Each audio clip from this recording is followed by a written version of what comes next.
Thank you for joining me. This meeting is being recorded. There you go. Oh, I almost clicked leave meeting instead of got it. Wouldn't that have been smart? Whoops. Okay, here we go. So as we're coming to this last push of the cold weather months, and our partner charities are hoping to warm as many folks as possible with our cold weather accessories that we're making, I thought it might be a good idea to revisit some of the basics so that we ensure that the items that we're investing so much of our time, energy, and money into are actually items that can be used and reused and won't end up on a shelf. We probably have 2 more months of concerted knitting and crocheting efforts left before our sites turn to more warm weather needs. And, let's finish strong. So when crafting change was in its infancy, which seems like a long time ago, but was not quite a year, we looked hard at other charities who were crafting, as well as those who were receiving handcrafted goods, to see what sort of feedback they were getting so that we could learn from their experiences and possibly avoid their pitfalls. It's because of that feedback that we were encouraged to have an approved and recommended yarn list, which I'm going to add right here. That's a dynamic list. It's constantly being added to. And why we've also worked to codify a set of patterns for the items that we make so that we have consistency across our organization. We spoke with a family services outreach organization early on that warned us that sometimes they would receive items that were obviously lovingly handcrafted, but were made out of the oldest and most mysteriously crunchy non-natural fibers, so that the only thing they really could do was smile, say thank you, and then quietly put those items in a place where they would not be used. They also mentioned that sometimes these items were close to what they were being asked for, but because of what the charity's current needs were, these items could not be used. In particular, they mentioned that warm winter hats sometimes came in that were the wrong size. They were too big, they were too small, they had no stretch, and they would therefore not fit the heads of their intended recipients. I mean, we have a range of recipients. We go from like babies all the way up to grown men. So we do have a range, but we also want to be very sensitive to providing our charity partners exactly what they want. So before we talk about our particular charities that we're working with, I want to do a bit of a refresher course on best practices with yarn. So that encompasses knitting, crocheting, loom, and machine knitting. And so most of the common items that we're making right now are being made with those 4 techniques. And initially, when I was thinking about this project, I was like, hats, scarves, cowls, ear warmers, mittens, fingerless gloves. And I looked on our impact list, and we have filled so many of our recent requests that the only fiber arts things that are currently needed are less than 200 warm winter hats, some fingerless gloves, and about 200 chemo caps. There are also some non-clothing items on the list, but what I'm going to be talking about and focusing on are items that are worn next to the skin. So let's look at hats first. I'm going to put on my oopsie hat. So this is, I did not check my gauge. And so this hat is just a little bit too big. But you know what? I don't have to send it. The average adult head circumference is between 21 and 23 inches. So the hats that we're making for adults need to be snug on that range of sizes. That's why this one is staying with me. This is particularly of concern when crafters are crocheting, because crochet stitches generally are tighter than knitted stitches. Hats need to be elastic enough so that there's some wiggle room. Ideally, we want our crafted hats to be between 1 and 2 inches smaller than the circumference of the head we're knitting for. We are not being asked to make helmets or hard hats, and a hat that is not elastic can quickly become one of those. So I have a nice sizing chart that I am going to copy and put in the chat. Boom. So that is a designer who has done all of the legwork for us, which shows all the dimensions for a number of things. So if you're wanting to know, like, how big do I need to make my hat? How big does the crown need to be? How long does it need to be on my head? Somebody's already done the work for us. It's all in that document. Hats need to be deep enough to sit on the head and ideally provide warmth for the ears. Nobody wants to wear a woolen kippa or a beret, no matter how many layers it is when it's 40 below. So I want to talk a bit about the concept of drape, which is important in the fiber arts as the things that we're making. Sometimes we think that the heavier the yarn or the tighter the knit or crochet stitches, the warmer the hat will be. And that is true to an extent. But if we're constructing body armor for hats and scarves and cowls and headbands and ear warmers, we need to step back a bit. When we're knitting and crocheting, we're actually making fabric. And the drape refers to how that fabric flows and moves against itself. There may be a misconception that drape only relates to floaty, lightweight fabrics, but really it's a measure of the movement of any fabric, whether that's a cotton collar starched to within an inch of its life, or the softest, lightest, flowiest silk scarf. And we want our hats, and basically all of our accessories, perhaps with the rare exception of heavy-duty mittens and gloves, to have drape. As a knitter, I can talk about knitted fabric drape all day, but I'm not a crocheter, and it's in crochet where we often come up against this drape issue, especially with the hats. So I would like to use the words of a very knowledgeable crochet maven. Her name is Dora Does. She has a Ravelry presence called Dora Explored, and she knows all about crochet. And she says, and I'm quoting here, to give it context, I need to explain a little bit about why crochet fabric differs from knitted fabric. It's true that crochet fabric is in general thicker than the knit fabric. Now, without tying myself in technical knots, crochet is thicker because you are effectively creating 2 layers of yarn when you wrap it around your hook. You notice that your crochet stitches have yarn doing different things on either side of your stitch. With knitting, you're creating a single layer of smaller stitches, so it's much more flexible from the start. And this is also partly why crochet works up so much faster than knitting. So it's true that we have some issues with drape in hats that are being delivered to some of our partner charities. This is not a hat specific issue though. Ear warmers and headbands and snug cowls can also be plagued with the too stiff to be helpful issue. I just frogged a snug cowl that I was getting ready to send to Knit the Rainbow, who we don't need to knit and crochet for anymore because they have been fulfilled. But while I was making it, I grabbed the wrong size of needles, thinking, oh, I'm a loose knitter, it's all going to work out in the end. And it didn't. And I ended up making a fluffy knitted tube that could put PVC piping to shame. And while you'd think that I would have learned my lesson with that one, I just finished another cowl. Here it is here. It is going to be frogged once this class is over. It has 0 drape, it stands up on its own. And although this one sits nice and close to the neck, if I had made it this big, when I would go to wear it, there was no way that I could stop the wind from coming down inside. And it would be worse than wearing nothing. So with items like cowls and snug cowls, even though we don't have any currently on our list, we want a drapey fabric, and even some lacy holes wouldn't be a problem, so that the fabric can trap warm air around the wearer's neck base. I'm going to take a bit of a detour now and talk about knitting machines, but is there anybody who wants to ask any questions before I move on?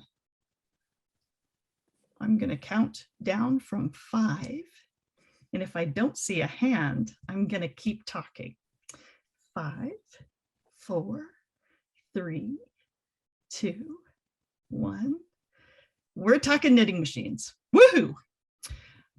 I love my new Addi King Size Turbo. It has a place of honor on my kitchen counter, which is honestly a place it cannot stay for very long because that's where my husband makes pastry. But it's such a great place for watching the TV. I'm still trying to think where I'm going to put it. It has a ton of advantages, but it is not the be all and end all of knitting. It does have some drawbacks too. So here's the thing. Machine knitting is kind of like hand knitting's louder, faster, extroverted cousin. It's fast, it's fun, it's a little bit rattly, and if you're not paying attention, it can quickly go off the rails. Learning to knit on machine is a journey, just like learning to knit with needles, or with double-pointed needles, or with my cute little circular needles. It's all a journey. And like anything else, you just take it step by step and it's going to work. There are lots of pros to knitting machines. If you haven't been completely won over by Tiffany and her mother, and maybe by me and Kathy Lawrence and Tina, Vicky, there's a few knitting machines rolling around. But I tell you, it can be a lifesaver for people with hand or wrist pain. It's a fantastic time saver if you're knitting lots of hats or scarves for charity. I don't know anybody that does that. Maybe you do. Machine knitting is great for swatches. It's great for knitting panels. It's great for knitting pieces for patchwork. If you set a stopwatch as you're machine knitting a project, your mind will be blown at how fast you can knit like thousands of stitches. Of course, it's not for everybody. It's not for every item. You can't knit a 100-stitch cowl on a machine with only 46 hooks. This, I probably should have knit more stitches and I should have used bigger needles, but I'm not moving on. I'm moving on from my mistakes. Anyways, apparently you can make a sweater on an Addi knitting machine. I don't know how to do that yet, but maybe I'll think about trying that. Here's another machine. This is a yarn winder. And when you pair it with a Swift, that's how you can turn, whoops, yarn that looks like this into yarn that is on a center pull ball that you can actually use while you're knitting, whether you're hand knitting or crocheting or working with an Addi knitting machine. So Tiffany wanted info on this. I will put a link up in the chat in a little bit. I don't have the link right at my hands, which is unfortunate, but most yarn stores will skein up or turn into cakes yarn if you buy it from them and you buy it like this. If you buy it like this, they'll be like, would you like me to wind that for you? So it's not completely necessary. Now, yarns that are in a stable center pull ball, which are most of the yarns we get at the big box stores, they really don't need to be rewound unless you're really having problems having them feed out of the center pull. Any questions about machines and knitting aids? I'm going to count down from 5. And if I see a hand, I'll answer the question. 5, 4, 3, 2, 1. Moving on. Woo-hoo. Let's look at a few ways that we can make sure we're making the best possible items for our partner charities. So for the most part, our partners have very specific items that they can use most effectively. Tiffany does a great job of vetting them. She has items at her disposal that shows exactly the things that we can make. And when the charity partner decides on what it is they'd like from us, I think it's really important that we make them exactly what they want. So it's really important that we read the project sheet carefully. We send them the things that will help them rather than give them items that make them scratch their heads and wonder what to do with them. So I was talking with Kathy Lawrence, who is a font of information and ideas. And she came up with a delightful Letterman style top 10 list of trouble spots that we could use a refresher course on. So here we have the Kathy Lawrence top 10 reasons that the item you're making might not work for your chosen charity partner. So I don't have a Paul, whatever his name was, that plays the music in the background. Number 10, you don't weave in your ends. Sometimes you're in a bit of a hurry. You do a little slapdash job. You think, oh, it'll be okay. Goes through the wash once, and suddenly you've got ends every which way. My last child, I had a little baby shower for him. A couple of little old ladies made the most darling blankets out of like the sparkle baby yarn, and they were beautiful.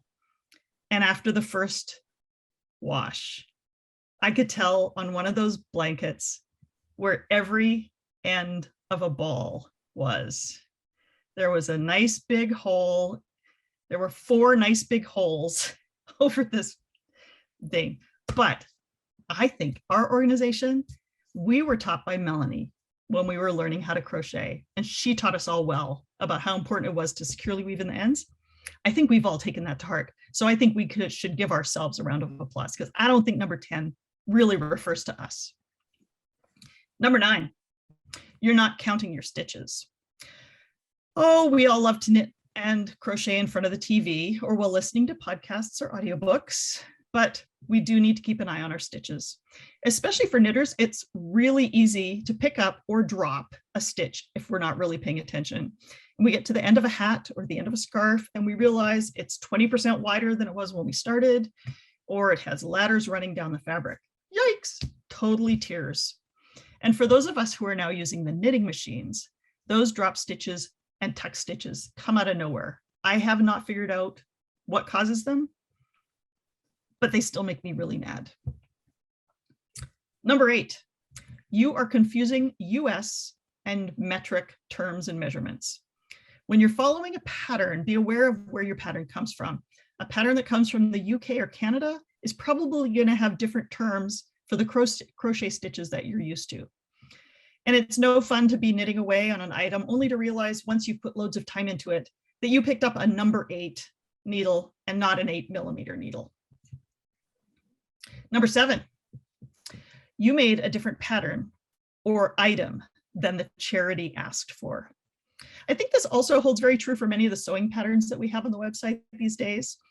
If you're going to invest a really good chunk of your time and effort and money on supplies for one of our partner charities, just take that extra minute to ensure that what you're making has the most utility and is as close as possible to canonical. Number 6, you go rogue. You use a yarn that's not on the approved list. Okay, don't panic.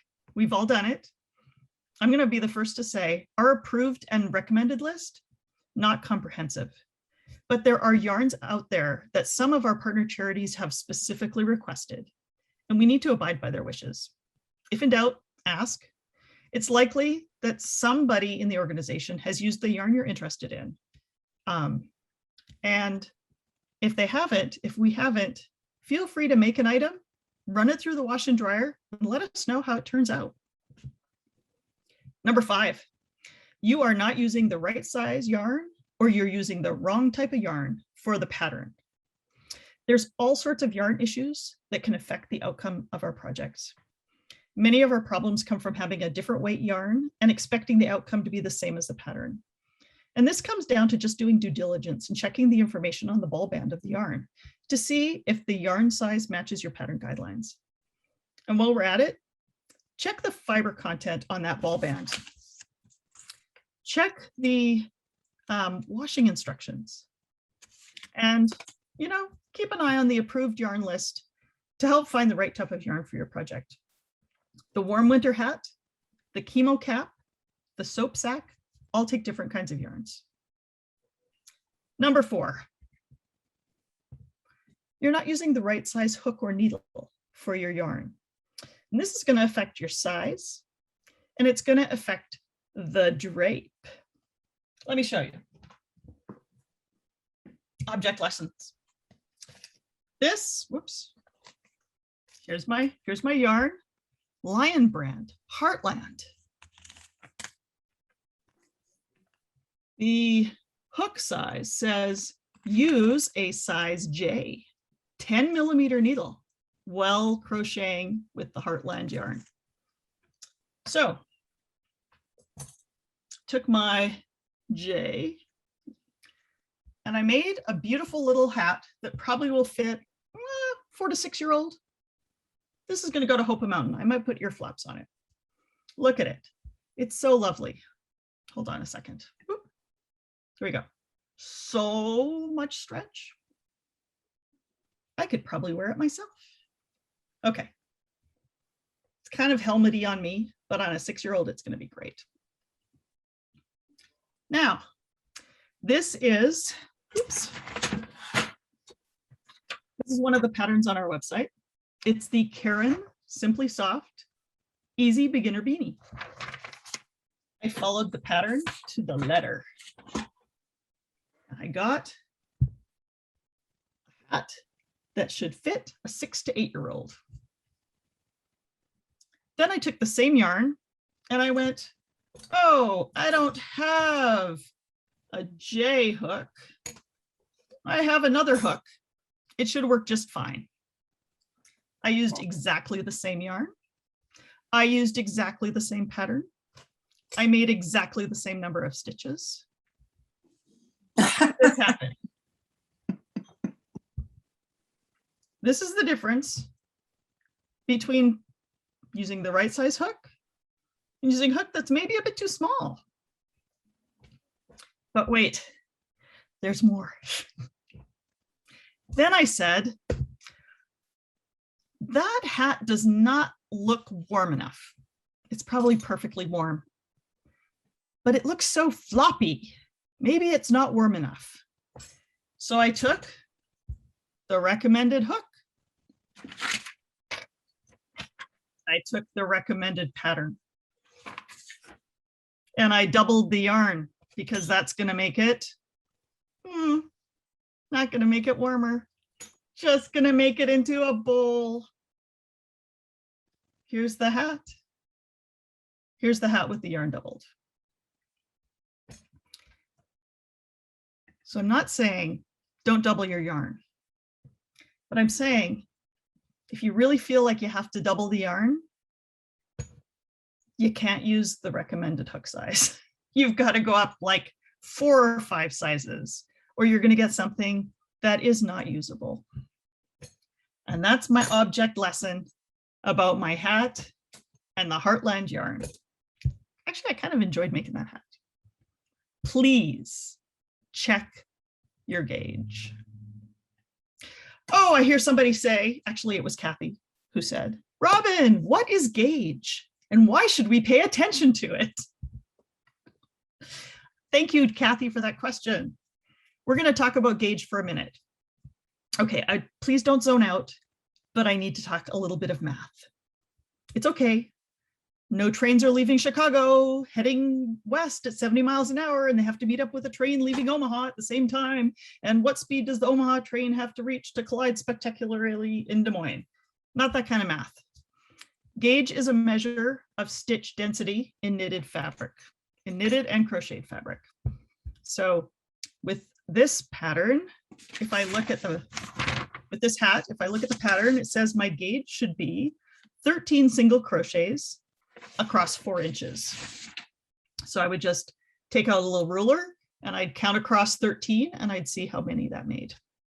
And we want to get as close to what the pattern requests as possible. Gauge is essentially knitting and crochet, and you'll see it referenced in a number of places. Pattern designers give you the gauge of the pattern as shown, so you can achieve the fit and drape that they intended the knitted fabric to have. Gauge in knitting is usually measured over a 4-inch square. Stitch gauge is how wide your knitting will end up being, and row gauge is related to how tall it will be, how many rows. That was a long one. The rest are really short. Number 3, you mix different weights of yarn in the same project just to use up the yarn. So here we go.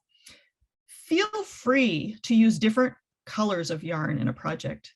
Feel free to use different yarns that have the same gauge. Stripes, fabulous. But when you mix a worsted weight with a fingering, this is only going to end in tears. And at this point, I would like to also hearken back to my little object lesson about using yarn doubled. Please think twice about using yarn doubled. Crochet fabric is already creating a double thick fabric. Think back to what Dora Explored spoke about, or the words that I plagiarized from her earlier, talking about explaining how crochet fabric is constructed. And that extra doubling is now making a 4-layer thick thread, which is going to be too stiff to be useful unless you do some very creative gauge math and use a hook or needles that are much bigger than what is recommended for that particular yarn. I think this is something that's making for a lot of helmet construction. Folks wanting to double up the yarn because voila, it's so fast. More yarn, warmer. Well, it's thick, yes, but a double thick fabric is not the same as a double walled fabric or a double layered fabric. Oh, here we go. Where's my, there it is. These hats are double layered. There's like an inside layer and an outside layer, and you can sort of pull them apart. And this is giving us lots of trapped air. And it's the trapped air that is acting really as the thing that keeps a head or keeps a neck or keeps whatever warm. It's why we wrap scarves multiple times around our neck. And making something double walled rather than double thick gives you a better drape and an ability to fit a wider range of sizes once it's made into an item. Number 2, you don't read the specific requirements set forth by the charity. For example, please use dark colors. Please give us double layered instead of double thick.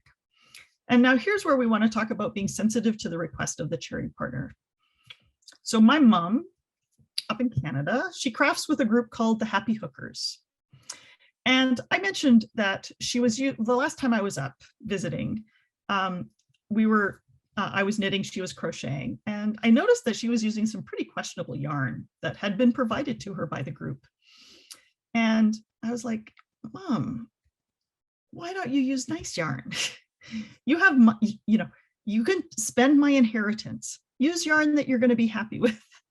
And she said, yes, I don't like this yarn, but the organizer of our group gave it to me. And she said, this is for a charity and beggars can't be choosers. And that made me cringe so hard. May we never have the attitude in Crafting Change that beggars can't be choosers when we're thinking about the items that we're making to craft change in someone else's life. Tiffany talks at length with each charity before we announce the project to not only ensure that we have the correct patterns, but we have the right instructions so that we can all be mindful of their needs. And there's really no need to reinvent the wheel or go rogue. Everything is laid out for us. I would hope that we would be able to find on the Crafting Change page, everything is laid out for us so that we can make sure that we do the right thing for our partners to provide the best value for their needs. And the number 1 top reason that the item might not work out for our chosen pattern charity is, drumroll, you don't follow the pattern. You don't follow a pattern at all. Now, a lot of us have been crafting for years, and you may have your pattern that you go to all the time, and I am not dissing on that at all. But if you don't know, or if you're not sure, Crafting Change has a library of patterns that are tried and true, tried and tested. Every project has recommended patterns at the bottom of the page. We don't have to operate blind. We have so many resources available to us. I would just really encourage us all to look at the pattern, look at the project page, take the easy road, use the pattern that has already been checked for errors, use the pattern that we know our partner charity is hoping for. Yeah, so we touched on the yarn approved list, which is always evolving. I'm always happy to add to it. I'm always happy to get input. Susie has picked up a bunch of yarn. I think you bought a bunch of yarn from Hobby and tried them out. Everything looked good. Vicky tried a Hobby yarn, a fluffy that she didn't like.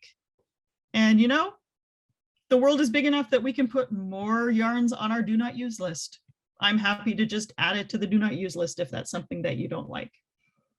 You know, I don't think that there's a lot of call for lighter weight knits. We do have the chemo caps that, how many, let's see. Oh, I've got a, there we go. We have 144 chemo caps left. Soap sacks is an open request. They'll take as many. So, and then that we have mini tissue holders, port pillows, and soap sacks, which are all like not next to the skin items. And those things I haven't really spoken about. You know, I'm so impressed with how much we've been able to produce and the high quality of stuff that we've been sending to our charity partners. And I just wanted to give you guys a round of applause and encourage you to finish strong. Check back in on our crafting change page. Take a look at some of those patterns. Feel free to go onto Ravelry or even just do a Google search for knit beanie or fingerless gloves, knit fingerless gloves. There's a ton of crocheted fingerless glove patterns out there. I knit for Mittens for Detroit. And right now in their group, they have somebody who's posting a pattern a day for knitted and crocheted mittens. And I've picked up a bunch more fun mittens to try. I just want to say thank you to those of you who have really been diligently crafting for our partner charities. We have made so many items and it's not something that any one person could have done. And I think the power of the group is really exemplified here as I look at how the numbers have fallen just in this last year. And I just want to say thank you and, you know, finish strong. Go cast something on right now and make something this week. Awesome. I want to thank everybody and I want to thank especially Robyn. This was incredibly informative and very helpful. So thanks, Robyn.